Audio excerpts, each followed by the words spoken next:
Hello నమస్తే. ఈరోజు ఆంధ్రప్రదేశ్ వార్తాపత్రికలో వచ్చిన వార్తలు, ఆ వార్తల వెనుకున్న వాస్తవాలని విశ్లేషించే ప్రయత్నం చేద్దాం. ముందుగా ఆంధ్రప్రభ పేపర్‌లో వార్తలను చూద్దాం. దాదాపు అన్ని పేపర్‌లో ఏపీ న్యూస్ పేపర్‌లో అన్ని పేపర్‌లో పెట్రోలు, డీజిల్ కొరత, ఆ కొరతతోని క్యూలు కట్టారు ప్రజలు బంకుల దగ్గర, పెట్రోల్, డీజిల్ బంకుల దగ్గర. తీవ్రమైన ఆందోళన, గంటల తరబడి క్యూ, ముఖ్యమంత్రి గారి సమీక్ష, ముఖ్యమంత్రి గారు ఆయిల్ కంపెనీలపైన సీరియస్ కావటం, civil supplies minister Nadella Manohar గారు కూడా ఇన్వాల్వ్ కావటం, ఇదంతా ఒక సమీక్ష చేశారు. దీనిపైన ప్రధానంగా అన్ని పేపర్‌లో వార్తలున్నాయి. ప్రధాన వార్తలు, మిగతా వార్తలు కూడా ఉన్నాయి. ఎందుకు ఆంధ్రప్రదేశ్‌లో డీజిలు, పెట్రోల్ కొరత వచ్చింది? పక్క రాష్ట్రాల్లో కర్ణాటకలో గాని, తమిళనాడులో గాని, తెలంగాణలో గాని, లేదా దేశంలో మిగతా రాష్ట్రాల్లో గాని ఈ స్థాయిలో లేని కొరత ఇక్కడే ఎందుకొచ్చింది? అంటే దేశంలో ఎక్కడా లేని ఆయిల్ కొరత, డీజిల్, పెట్రోల్ కొరత ఏపీలో ఎందుకొచ్చింది? దీనికి బాధ్యులెవరు? ప్రభుత్వం ఫెయిల్యూరా? లేదా ఆయిల్ కంపెనీల ఈ కృత్రిమ కొరత సృష్టించిన డీలర్లు వీళ్ళు? లేదా ఆయిల్ కంపెనీలకి, ఆయిల్ డీలర్లకి అంటే బంకులు వాళ్ళకున్న ఈ క్రెడిట్ పాలసీలో మార్పులా? సరే ఈ ఈ ఈట్లల్లో ఏదైనా కావచ్చు. ఇది ఏదున్నా సమస్యని పరిష్కరించాల్సింది ప్రభుత్వం. ఆయిల్ కంపెనీలు కూర్చొని సమన్వయం చేసుకోవాలి. ముందు చూపుతోని వ్యవహరించాలి. ప్రజలు ఇక్కట్లు పడకుండా. ప్రజలు ఇబ్బందులు పడ్డ తర్వాత సమస్య ఏంటనేది అంటే జబ్బును పడ్డ తర్వాత సమస్య గురించి ఆలోచించకుండా జబ్బు పడకముందే నష్ట నివారణ చర్య తీసుకోవాల్సి ఉండే. ఇదంతా అయిపోయిన తర్వాత ముఖ్యమంత్రి గారు నిన్న చాలా ఆగ్రహం వ్యక్తం చేశారు. సీరియస్ అయ్యారన్నట్టు వార్తలొచ్చినాయి. ఈ సీరియస్ ఏదో ముందే అయితే పోయేది కదా! పక్క రాష్ట్రాల్లో తెలంగాణలో గత నెలలో ఇటువంటి పరిస్థితి వచ్చినప్పుడు మనం చూసినాం. అంటే 2 తెలుగు రాష్ట్రాల్లో ఆ రాష్ట్రానిది ఈ రాష్ట్రానికి, ఈ రాష్ట్రానిది ఆ రాష్ట్రానికి ఇష్యూస్ ఏదైనా సీరియస్ ఇష్యూ అనేది తెలుస్తా ఉంటది. తెలంగాణ రాష్ట్రంలో డీజిల్, పెట్రోల్ కొరత వల్ల క్యూలు కట్టడం, ఒక 2 డేస్ పాటు ఆందోళన, గ్యాస్ విషయంలో ఆందోళన, ప్రజలు రోడ్ల మీదకి రావటం, ఇయన్నీ చూసిన తర్వాత దాన్ని చూసి మనం నేర్చుకోవాలి గదా! మన దగ్గర కాకుండా ఏం చేయాలనేది. ఇది మొత్తానికి కారణం ఎవరైనప్పటికీ ఎందుకు మిగతా ఎక్కడా లేకుండా ఇక్కడే కొరత ఎందుకొచ్చింది? దీంట్లో ప్రభుత్వం పాత్ర ఏంటి? ఆయిల్ కంపెనీల పాత్ర ఏంటి? ప్రజల పాత్ర ఏందనే అంశం పైన మనం చర్చించుకుందాం. ముందుగా కొరత భయంతో బ్యాంకుల్లో రద్దీ, రాష్ట్ర వ్యాప్తంగా పెట్రోల్, డీజిల్ సమస్య. వాహనదారులు, రైతుల కష్టాలు. పలుచోట్ల నో స్టాక్ బోర్డులు, మరికొన్ని చోట్ల భారీ క్యూ లైన్లు, బైకులు, కార్లకు పరిమితంగానే ఇంధనం. వాహనదారులు, ప్రజలు ఆగ్రహం.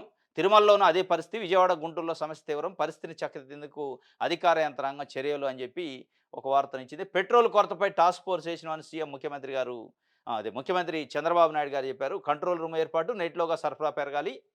ప్రజలు ఇబ్బందులు పడకుండా చూడండి. అధికారులు, ఆయిల్ కంపెనీల ప్రజలతో టెలికాన్ఫరెన్స్‌లో సీఎం చంద్రబాబు. కొరత లేదు, ఆందోళన వద్దు అని చెప్పి civil supplies minister Nadella Manohar గారు హఠాత్తుగా పెరిగిన అమ్మకాలతోనే సమస్యలు, రైతులకు అత్యవసర సర్వీసులకు ఇబ్బందులు రానియొద్దని వారు చెప్పిన ఒక వార్తని ఈ ఆంధ్ర ప్రభలో ప్రధానంగా ఇచ్చారు. సేమ్ ఆంధ్రజ్యోతిలో కూడా ఇదే అంశం పైన వార్త ప్రధానంగా కొరత తీవ్రం, డీజిల్ నో స్టాకు, పెట్రోల్‌కు రేషను, నో స్టాక్ బోర్డులు కనిపించొద్దు అని చెప్పి ముఖ్యమంత్రి గారు చెప్పినట్టు, మంత్రి చెప్పినట్టు, పెట్రోల్ బంకుల వద్ద వాహనాల బార్లు, వందల సంఖ్యలో మూతబడిన బంకులు, వాహనదారులు, అన్నదాతల అవస్థలు, మండుటెండల్లో గంటల తరబడి పడిగాపులు, పలుచోట్ల ఘర్షణలు, పోలీసుల బందోబస్తు. ఆయిల్ కంపెనీలు తీరుతోన్న సంక్షోభం, క్రెడిట్ విధానం మార్చడంతో ఇక్కట్లు, కొన్ని బంకులు మూతతో భారీగా పెరిగిన కొనుగోళ్లు, దాంతో సమస్య తీవ్రం అని చెప్పి ఇది ఒక వార్తని కొరత తీవ్రం ఉందంటే దానికి కారణం ఆయిల్ కంపెనీలని ఆంధ్రజ్యోతి డిసైడ్ చేసింది. నో స్టాక్ బోర్డులు పెట్టారని చెప్పి ఇక సాక్షి పేపరు మనం చూద్దాం. సాక్షి పేపర్‌లో ఈ పాపం సర్కారుదే, దేశంలో ఎక్కడా లేని ఇంధన సంక్షోభం ఒక్క ఏపీలోనే ఎందుకుంది? పొరుగు రాష్ట్రాలైన తెలంగాణ, కర్ణాటక, తమిళనాడులో కొరత లేదు. కానీ ఇక్కడ ఎందుకుందని వీళ్ళు అంటే సాక్షి పేపర్ గవర్నమెంట్‌ని డైరెక్ట్‌గా అటాక్ చేసి విమర్శించినట్టు రాసింది. ఈ ఈ ఈ పాపం సర్కారుదే. తమిళనాడులో లేదు, తెలంగాణలో లేదు, కర్ణాటకలో లేదు, పొరుగు రాష్ట్రాల్లో ఉన్న దాంట్లో. ఈ 3 రాష్ట్రాల్లో ఎక్కడ కూడా ఎన్‌డీఏ సర్కారు గాదు, డబుల్ ఇంజిన్ సర్కారు గాదు, కేంద్ర ప్రభుత్వ సహకారం ఉన్న సర్కారులు గాదు. అంతో ఇంతో ఈ 3 రాష్ట్రాలతోని పోల్చినప్పుడు ఆంధ్రప్రదేశే ఈరోజు డబుల్ ఇంజిన్ సర్కారు, ఎన్‌డీఏ కూటమిలో ప్రధాన భాగస్వామ్య చంద్రబాబు నాయుడు గారి మద్దతుతో ప్రభుత్వం ఉన్న అక్కడ కేంద్ర ప్రభుత్వం ఉంది. అంటే కేంద్రం ఏమన్నా నిర్లక్ష్యం చేసింది, మాకు సరిగ్గా సహకరించలేదు అనుకోవటానికి కూడా. ఇది ఇది సర్కారు ఈ పాపం సర్కారుదే అని చెప్పి వీళ్ళు ఇచ్చారు. రాష్ట్ర వ్యాప్తంగా సగానికి సగం బంకులు మూసివేత, కొన్ని బంకుల్లో మాత్రం రేషన్ లెక్కన అమ్మకాలు. విజయవాడలో కార్లకు డీజిల్ 10 నుంచి 15 లీటర్లే, బైకులకు రూ. 200 పెట్రోల్, బంకుల వద్ద కనుచూపు మేర బారులు తీరిన వాహనాలు. సరఫరా లేదంటున్న డీలర్లు, కొరతే లేదంటున్న ప్రభుత్వం పచ్చి అబద్ధాలు. సమస్యను గుర్తించి చక్కదిద్దడంలో చంద్రబాబు సర్కార్ ఘోరంగా విఫలం. సమన్వయం లేదు, నిఘా లేదు, పరిష్కారం దిశగా చర్యలు లేవు. సీఎం సీరియస్ అంటూ మీడియాకు మాత్రం లీకుల పుష్కలం. ప్రభుత్వం దృష్టి పెడితే 24 గంటల్లో సమస్యకు చెక్ పెట్టొచ్చని ఇంధన రంగ నిపుణులు. రాష్ట్రంలో మాత్రం డీజిల్, పెట్రోల్‌కు తీవ్ర కటకటం. 70% బంకులు నో స్టాక్ బోర్డులు అని చెప్పి దర్శనమిస్తున్నాయని చెప్పి ఇది ఒక వార్త సాక్షి పేపరు. వీళ్ళకి కనిపించిందంటే ఈ పాపం సర్కార్‌దే, పాపమే చేశారన్నట్టు చెప్తుండ్రు. ఇది ఒక వార్త. విషయాలందరిలో పెట్రోల్ సంక్షోభము, ఎక్కడ చూసినా నో స్టాక్ బోర్డులు, వాహనదారులకి ఇక్కట్లు అని చెప్పి వీళ్ళు, అంటే ఎవరి వల్ల అనేది రాయలేదు కానీ పెట్రోల్ సంక్షోభం అయితే ఉందని విషయాలాంధ్ర వార్త ఇచ్చింది. ఇంకోటి వార్తా పేపర్‌లో ఆ! ఇంధన సంక్షోభం లేదు, పెట్రోల్ బంకుల మూసివేతపై సీఎం సమీక్ష. సరఫరా లేక 10% బంకులు మూతపడినట్టు అధికారులు వెల్లడి. తక్షణ చర్యలు తీసుకొని సమస్య పరిష్కరించాలని సీఎం ఆదేశం. ఇంధన సమస్యే లేదట, సంక్షోభమే లేదట. పెట్రోల్ నో స్టాకు, బంకుల వద్ద బోర్డులు చూసి బోరుమ బావురుమంటున్న వాహనదారులు. ఎన్టీఆర్ జిల్లాలో 100 బంకుల్లో తీవ్ర కొరత, ట్యాంకర్ల కోసం ఎదురుచూపులు అని చెప్పి ఒక వార్తని, పెట్రోల్ నో స్టాక్ బోర్డులు కనిపిస్తున్నాయి. ఒకవైపు ముఖ్యమంత్రి గారు సంక్షోభం లేదు, కొరత లేదు అని చెప్పి మంత్రి కూడా చెప్తుండ్రు. ఇది ఒక వార్త. సూర్య పేపర్‌లో సేమ్ ఇదే ఐటెమ్‌కి సంబంధించి, రాష్ట్రంలో పెట్రోల్, డీజిల్ కొరతపై సీఎం చంద్రబాబు సమీక్ష. ప్యానిక్ కొనుగోళ్లతో 50% పైగా పెరిగిన డిమాండ్. సరఫరా లేక 400 పైగా పెట్రోల్ బంకులు మూసివేత. ప్రజలు ఇబ్బంది పడకుండా తక్షణ చర్యలు చేపట్టాలని ఇది సూర్య పేపర్‌లో కూడా దీనికి సంబంధించి బ్యానర్ ఐటమే ఇచ్చారు. రైట్. ఈనాడు చూద్దాం.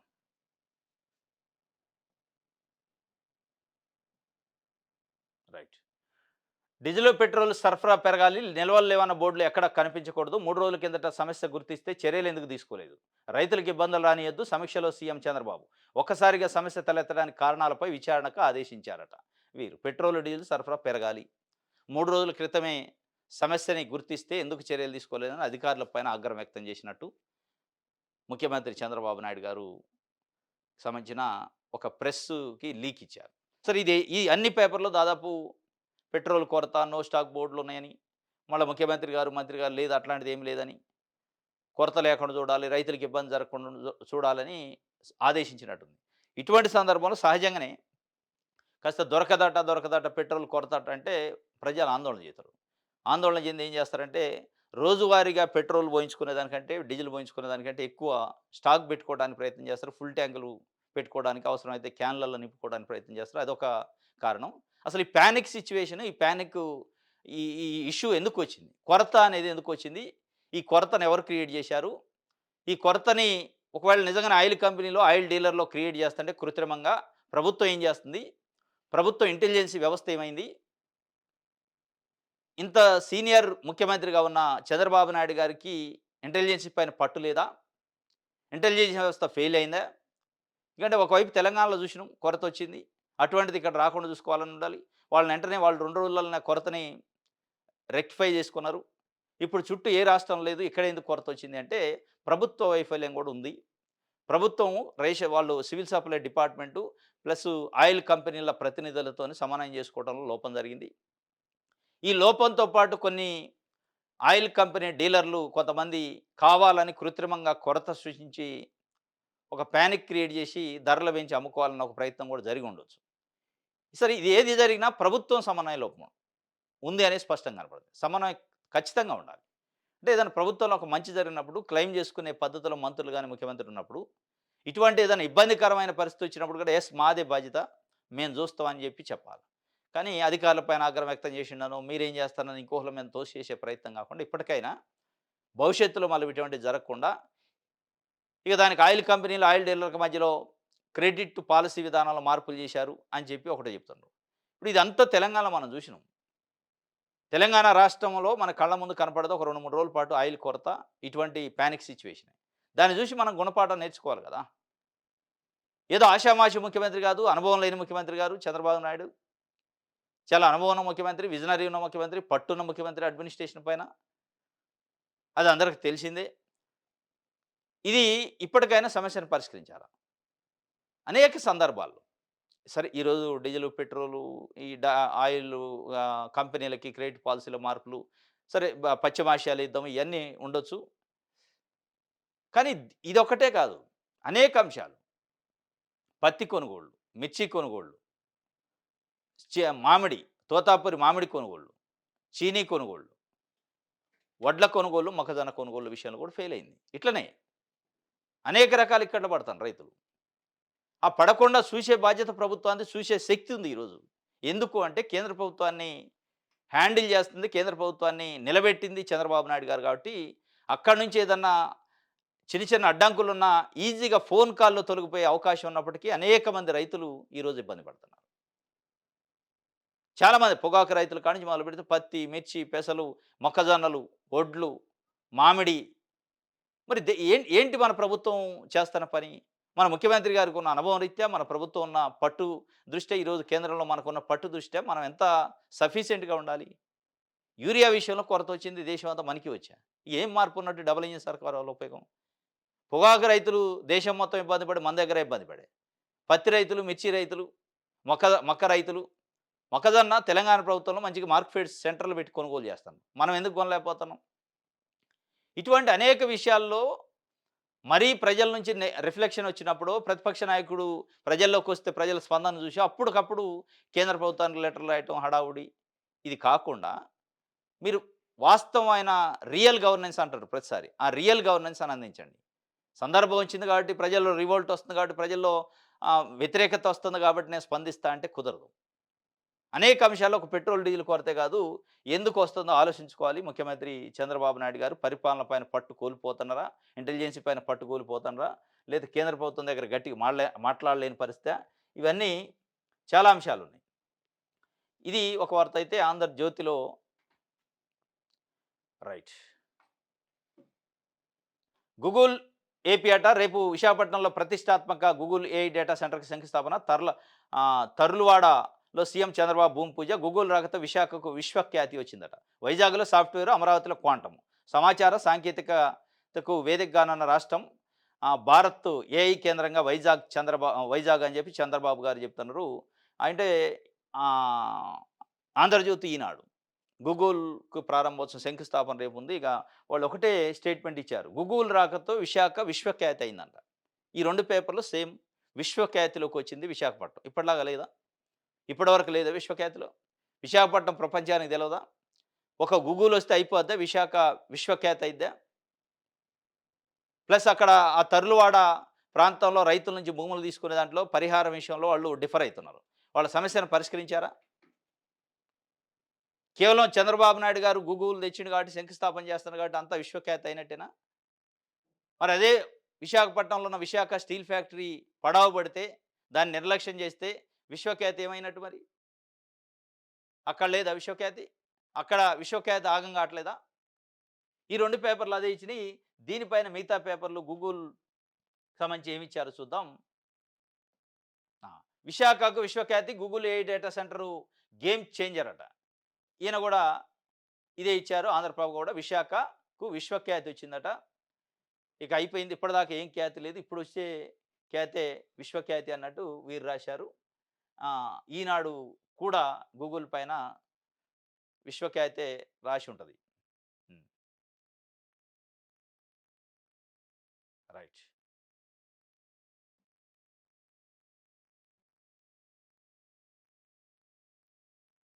ఇది ఈనాడుకి సంబంధించి. హ్మ్. రైట్. ఈనాడులో బ్యానర్ ఐటెమ్ ఇలా కాపోతే దానికి. ఇగో ఇదిచ్చారు. 4 దశలట 1200 సర్క్యూట్ కిలోమీటర్లు లైన్‌లు అని జెప్పి ఇచ్చారు. ఇంకా మిగతా పేపర్‌లు చూద్దాం. విశాఖపట్నానికి సంబంధించి విశ్వఖ్యాతి అనేది. సాక్షి చూద్దాం. సాక్షికి పరిహారం అడిగితే ఊరు దిగ్బంధం, అభివృద్ధి ముసుగులో అన్నదాతకు చంద్రబాబు ప్రభుత్వ అన్యాయం, గూగుల్ డేటా సెంటర్‌కు భూములు లాక్కున్న సర్కారు, వందలాది మంది రైతులకు పైసా పరిహారం ఇవ్వకుండా శంకుస్థాపనకు ఏర్పాట్లు. విశాఖ జిల్లా తర్లువాడలో 144 సెక్షన్ విధించి రైతుల గొంతు నొక్కుతున్న సర్కారు. నిరసన వ్యక్తం చేయకుండా పరిహారం అడగకుండా నిర్బంధం అట. వీళ్ళకి ఇది కనపడది. అంటే 'ఆంధ్రజ్యోతి' ఈనాడుకి గూగుల్ డేటా సెంటర్ ఓపెనింగ్‌తోని విశాఖపట్నం విశ్వఖ్యాతి అయితుందని కనపడితే ఆంధ్ర ప్రభుత్వం సహా, ఒక సాక్షికి మటికి అక్కడ పరిహారం అడిగితే ఊరు దిగ్బంధం చేస్తున్నారు. గొంతు నొక్కుతున్నారు. 144 సెక్షన్ పెట్టి మరి అక్కడ పేద రైతులకు సంబంధించిన భూములను గుంజుకుంటున్నారు. వాళ్ళకి అన్యాయం చేస్తున్నారు. అంటే రైతులకు జరుగుతున్న అన్యాయం రైతుల నుంచి భూములు గుంజుకుంటున్నది. దీంట్లో ఈ కోణంలో సాక్షి పేపర్ వార్త రాసింది. గూగుల్ డేటా సెంటర్ వల్ల ఆంధ్రప్రదేశ్‌కి వచ్చే వనగూరే ఫలితాలు, అభివృద్ధి, జీఎస్‌డీపీలో గ్రోతు, దాంతో నుంచి ఉపాధి. ఇది సాక్షి పేపర్ కనపడల. కేవలం భూములు గుంజుకుంటున్నారు. భూములు కోల్పోతున్న రైతుల ఆవేదన, వాళ్ళకి జరుగుతున్న అన్యాయం గురించి వీళ్ళు వీరు రాసింది. రైట్. దిగ్బంధం చేసి చేసినట్టుగా సాక్షి పేపర్ ఒక వార్తను రాసింది. దీంతో పాటు రైట్. కోరి తెచ్చుకున్న కాలేజీని కాజేస్తుంది. కూటమి సర్కారుపై ఎన్ఆర్ఐ మెడికల్ కాలేజ్ డైరెక్టర్ల ఆవేదన. అత్యంత విలువైన కాలేజీని సొంతం చేసుకోవడానికి ముఖ్య నేత పన్నాగాలు. గత బినామీలతో తన తన బినామీలతో తీవ్ర ఒత్తిళ్లు. ముఖ్య నేత తరపున బెదిరిస్తున్న ఓ మంత్రి. ఈ నెల 29న కొత్త డైరెక్టర్ల ఎన్నికకు కీలక సమావేశం ఉందట. కోరి తెచ్చుకుంటే కాలేజీని కాజేయడానికి కూటమి సర్కారులో ఒక ముఖ్య నేత పన్నాగం మారిండట. 2,000 కోట్ల రూపాయల విలువైన ఎన్ఆర్ఐ హాస్పిటల్ అని ఉంటుంది. ఆ హాస్పిటల్‌లోని డైరెక్టర్లు మేనేజ్ చేసి, డైరెక్టర్లను బెదిరించో, నయానో, భయానో దాన్ని ఆ ముఖ్య నేతకు సంబంధించిన ఒక అనుచరుడికి, బినామీకి కట్టబెట్టే ప్రయత్నం చేస్తున్నట్టు దాని మీద కన్ను పడ్డది. ప్రభుత్వంలో ఉన్న ఒక ముఖ్య నేతకి. ఆ ముఖ్య నేత పేరు ఇవ్వలేదు. ఆ ముఖ్య నేత రాజధాని వ్యవహారాలని చక్కదిద్దుతున్న, రాజధాని వ్యవహారాలను పర్యవేక్షిస్తున్న ఒక మంత్రికి ఈ ఈ బాధ్యతని అసైన్‌మెంట్ అప్పజెప్పిండట. ఆ కార్యక్రమంలో భాగంగానే డైరెక్టర్లు 1 to 1 పిలిచి మాట్లాడుతున్నారట.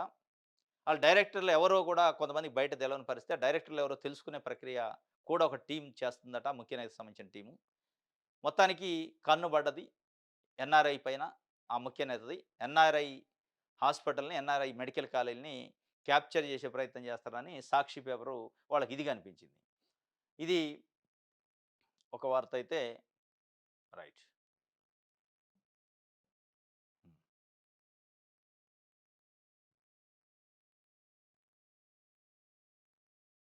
దిశ పేపర్. గూగుల్ రాకతో విశాఖకు విశ్వఖ్యాతి. అంతర్జాతీయ టెక్ మ్యాప్‌తో చోటు అట. టెక్ మ్యాప్‌లో చోటు వచ్చిందట. గూగుల్ రాకతోని విశాఖకు విశ్వఖ్యాతి వచ్చిందట. మరి గూగుల్ రాకతోని విశ్వఖ్యాతి వస్తే విశాఖపట్నం స్టీల్ ఫ్యాక్టరీ ప్రైవేటీకరణతోని ఏమొస్తది? ఆ విశ్వఖ్యాతి కాస్త మరి ఏమైతది? కేవలం గూగుల్ రాకతోనే ఇక అయిపోయింది విశ్వఖ్యాతిలోకొస్తే అక్కడున్న విశాఖపట్నం చుట్టుపక్కలున్న ప్రాంతాల ప్రజలు ఇగ వాళ్ళకి ఇక ఇగ ఇబ్బంది లేదా? వాళ్ళ జీవితాలకు డోకా లేదా? వాళ్ళ ప్రజా జీవితాలు చాలా నాణ్యమైన జీవన విధానం ఉంటదా? వాళ్ళకి తినటానికి తిండి, కట్టుకోవడానికి బట్ట, ఉండటానికి ఇల్లు, చదువుకోవడానికి చదువు, చూయించుకోవడానికి వైద్యం ఇవన్నీ ఇక సఫిషియెంట్‌గా అవుతాయా? విశ్వఖ్యాతి స్థాయిలో ఆ నగరాలు, ఆ ప్రజలు వాళ్ళ క్వాలిటీ లైఫ్ ఉంటుందా? నిజమా ఇది? ఇది వాస్తవమా? అనేది ఒక చర్చ నడుస్తుంది. అంటే ప్రజల భూములు తీసుకొని పారిశ్రామికవేత్తలకిచ్చి వాళ్ళ వాళ్ళ వాళ్ళ నోటికాడి ముద్దను గుంజుకొని వాళ్ళకేదో తులమొప్పలం పరిహారం ఇచ్చి, అది గూడా వాళ్ళు వాళ్ళు కోరుకున్నంత కాకుండా, చట్ట ప్రకారం కాకుండా వాళ్ళని పంపించేసి ఆడ గూగుల్ డేటా సెంటర్ శంకుస్థాపన చేసి, లేదంటే భవిష్యత్తులో ప్రారంభోత్సవం చేస్తే, మరి ప్రజల నోటికాడ ముద్దను గుంజుకున్న ప్రజలు, ఆ ప్రజలేం గావాలి? వాళ్ళు రోడ్డున పడొద్దా? రోడ్డున పడరా? ఆ పడ్డ వాళ్ళకి ఎట్లా న్యాయం చేస్తారు? విశ్వఖ్యాతి నగరంలో, విశాఖపట్నంలో ఇప్పటికే ఈ పారిశ్రామికవేత్తల కోసము, పెట్టుబడిదారుల కోసం తీసుకున్న భూముల వల్ల నష్టపోయిన రైతులు, రోడ్డున పడ్డ రైతుల పరిస్థితి ఏంటి? వాళ్ళని ఎవరు ఆదుకుంటారు? 1995లో ముఖ్యమంత్రిగా చంద్రబాబు నాయుడు గారు వచ్చినప్పటి నుంచి ఇప్పటివరకు చేసిన పెట్టుబడిదారీ, పారిశ్రామిక విధానం వల్ల ఈ సమాజం ఏం ముందుకు పోయింది? ఈ రాష్ట్రం ఏం ముందుకు పోయింది? ఈ రాష్ట్రంలో సంపద సృష్టించబడిందా? అప్పులు సృష్టించబడ్డాయా? మరి అప్పులు ఎందుకైతున్నాయి? ఈ స్థాయిలో విశ్వఖ్యాతి నగరాలు వస్తున్న తర్వాత, ఈ స్థాయిలో పెట్టుబడులు వస్తున్న తర్వాత రాష్ట్రాలు అప్పుల పాలు ఎందుకైతున్నాయి? మరి ముఖ్యంగా ఆంధ్రప్రదేశ్ అప్పుల పాలు ఎందుకయింది? జగన్మోహన్ రెడ్డి 5 సంవత్సరాల కాలంలో మొత్తం ఈ రాష్ట్రాన్ని అప్పుల పాలు చేసిండు, ఆర్థికంగా విధ్వంసం చేసిండని చెప్పారు. ఇప్పుడు మీరు చేస్తుందేంటి? 2 సంవత్సరాలు పూర్తి కాక ముందే 3,50,000 కోట్ల రూపాయలు అప్పు చేశారనేది ఒక లెక్కలు చెప్తున్నాయి. మరి అప్పుల కుప్పగా రాష్ట్రాన్ని తయారు చేసి, ఈ అప్పులు ఎవరిపైనేస్తారు? ఈ విశ్వఖ్యాతి నగరాలు, క్వాంటం నగరాలు ప్రజల కడుపు నింపుతాయా? ఈ విశ్వఖ్యాతి నగరాలు, క్వాంటం నగరాలు రాష్ట్రాన్ని అప్పుల బారి నుంచి బయటపడేస్తాయా? రాష్ట్రంలో సంపదని సృష్టిస్తాయా? సృష్టించే సంపద ఈ అప్పులకు సరిపోద్దా? ఇవన్నీ ఒక డిబేట్ జరగాల్సిన అవసరం ఉంది. ఎట్లా ఉందంటే ఆంధ్రప్రదేశ్‌లో మీడియా గాని, ఆంధ్రప్రదేశ్‌లో రాజకీయ పార్టీలు గాని, ఆంధ్రప్రదేశ్‌లో ప్రజా సంఘాలు, మేధావుల వ్యవహార తీరు తానాటి తందాన అనే పద్ధతికొచ్చింది. అయిపోయింది. విశ్వఖ్యాతి అంటే చంద్రబాబు నాయుడు గారు అనంటే మనం అనాలి, బ్యానర్ ఐటెమ్ పెట్టాలి. అయిపోయింది. ఏంటి విశ్వఖ్యాతి? వచ్చిన విశ్వఖ్యాతి ఏంటి? విశ్వఖ్యాతుల వల్ల జరిగింది, ఒరిగిందేంటి? ఈ అప్పులేంటి? ఈ అమరావతి ఏంటి? పోలవరం ఏంటి? దీనికోసం అప్పులేంటి? అసలు ఇది ఎటు తీసుకెళ్తాను రాష్ట్రాన్ని? అనేది ఆ చర్చ లేదు. ఇది విశ్వఖ్యాతి అయిందట. రైట్. వైకల్యాన్ని ధిక్కరించి అసాధారణ పట్టుదలతో ఎవరెస్ట్ బేస్ క్యాంప్ చేరిన 21 మంది ప్రత్యేక ప్రతిభావంతులు దివ్యాంగుల బృందంతో ట్రెక్కింగు ప్రపంచంలో తొలిసారి అభినందించిన విద్యాశాఖ మంత్రి నారా లోకేషు ఇది ఒక వార్తని ఇచ్చారు. ఇది ఆంధ్రప్రదేశ్‌లో దివ్యాంగులు వైకల్యంతోని కూడా వాళ్ళు వైకల్యం జయించి ఎవరెస్ట్ శిఖరాన్ని అధిరోహించారు. 21 మంది ఆంధ్రప్రదేశ్‌కి సంబంధించిన పాఠశాల విద్యార్థులు. ఆ పాఠశాలకు సంబంధించి విద్యాశాఖ మంత్రి నారా లోకేష్ గారు వాళ్ళని అభినందించిండు. 21 మంది తెలుగు తేజాలు బృందంలో 8 మంది బాలికలు, 13 మంది బాలురున్నారు. ఇది ఎవరెస్టు ప్రపంచంలో అత్యంత ఎత్తైన శిఖరంగా అందరికీ సుపరిచితం. అయితే దాన్ని అధిరోహించిన వారెందరంటే వారు వారెందరంటే కొంతమంది మాత్రమే. అందులోనూ అన్నీ సవ్యంగా భౌతికంగాను, మానసికంగాను దృఢమైన వారే ఎవరెస్టును చేరుకోగలరు. మిగతా వారంటే చాలా కష్టము. అందుకెంత శ్రమ కోర్చాలి, తెగువ చూపాలి. శిఖరారోహణ సందర్భంలో అకస్మాత్తుగా ఏర్పడే వాతావరణ పరిస్థితులను ధైర్యంగా తట్టుకోవాలి. అందుకు మానసిక స్థైర్యం ఎంతో ముఖ్యం. ఇవన్నీ ఉంటేనే శిక్షణ తీసుకోవాలి. కానీ వారి పట్టుదల ముందు ఇలాంటివన్నీ పటాపంచలమయ్యాయి. సరిగ్గా వినపడదు, కనపడదు. వీరెందుకు సాహసయాత్రలన్న వారి నోళ్ళు మూతపడ్డాయి. ఆ శిఖరాగ్రాన వారు ఎగరేసిన ఆంధ్రప్రదేశ్ విజయ పతాకం గట్టి సమాధానమైంది. అత్యున్నత శిఖరాన కాలు మోపిన సందర్భంగా వారు బేస్ క్యాంప్ నుంచి ఫోటోలు రిలీజ్ చేశారు. చాలా అద్భుతం. వాస్తవం ఇది. ఎందుకంటే అన్నీ కాళ్ళు, చేతులు, బ్రెయిను, కంటి చూపు, మానసిక స్థితి అన్నీ సక్రమంగా ఉంటేనే ఎవరెస్ట్‌ని అధిరోహించటానికి అంత ఈజీ గాదు. 100 మంది ప్రయత్నం చేస్తే ఇద్దరో, ఒకళ్ళో ఎక్కుతారు. అంత కష్టతరమైన పనది.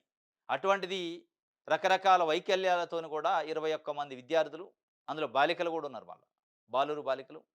ఎంత పట్టుదల, ఎంత కమిట్మెంటు, ఎంత ప్రోత్సాహము, ఎంత ఆశావాద దృక్పథము ఉంటే ఎందుకంటే ఎవరెస్ట్ శిఖరం ఎక్కే సందర్భంలో హైట్‌కి పోతున్న కొద్దిగా ఈ క్లైమేట్‌లో చేంజ్ వస్తది.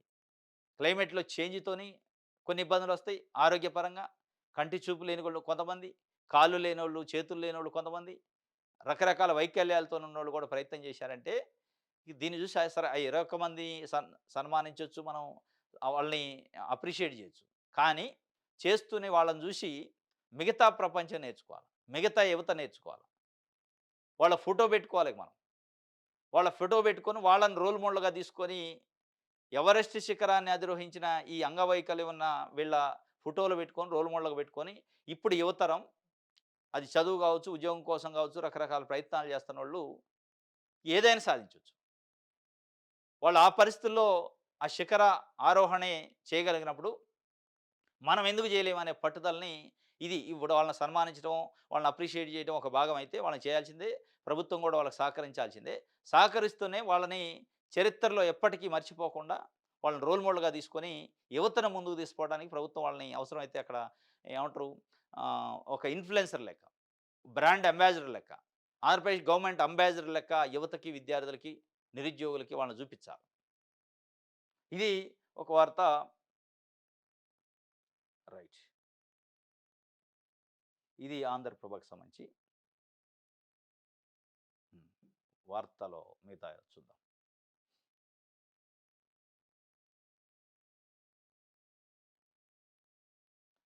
కృత్రిమ కొరతపై కేసులేవి? నిల్వలున్నాయంటున్న అధికారులు. బ్లాక్ మార్కెట్‌కి తరలిపోతున్న డీజిలు. రైతులకు నాయకుల భరోసా ఎక్కడ అని చెప్పి ఒక వార్త. నిజంగానే ముఖ్యమంత్రి గారు సీరియస్ అయ్యారు. ఆగ్రహం వ్యక్తం చేశారు. కృత్రిమమైన కొరత సృష్టించొద్దు. రైతులకు ఇబ్బంది జరగొద్దు. ప్రజలకు ఇబ్బంది జరగొద్దు అంటున్నారు. మీకున్న నిఘా వ్యవస్థతోనే అసలు ఆ కృత్రిమ కొరత సృష్టించిందెవరు? దాని వెనకున్న నాయకులు ఉన్నారా ఏమన్నా? రూలింగ్ పార్టీకి సంబంధించి? లేదా నాయకులు లేకుండా వాళ్ళే యూనియన్ ఏర్పడి చేశారా? ఈ పెట్రోలు, డీజిల్ బంకుల డీలర్లు. వాళ్ళ పైన కేసులేవి? కేసులు లేకపోతే ఇట్లే వదిలేస్తే భవిష్యత్తులో మళ్ళీ వాళ్ళు సందర్భం వచ్చినప్పుడు ప్రజలను వేధించే అవకాశం, ఇబ్బందులు పెట్టే అవకాశం ఇట్లాంటి కొరతలతోని ఉంటుంది కాబట్టి చాలా కఠినంగా వ్యవహరించాలి. ఈ అత్యవసరమైన సేవలు పెట్రోలు, డీజిలు, మందులు ఇటువంటివి. ఇది మరి ఏం చేశారు అంటే ఏం లేదు అటువంటిది. ఇది ఒక వార్త. హ్మ్. రైట్. ఇది ఈరోజు న్యూస్ అనాలిసిస్. రేపు తాజా వార్తలతోని తిరిగి కలుసుకుందాం. Thank you.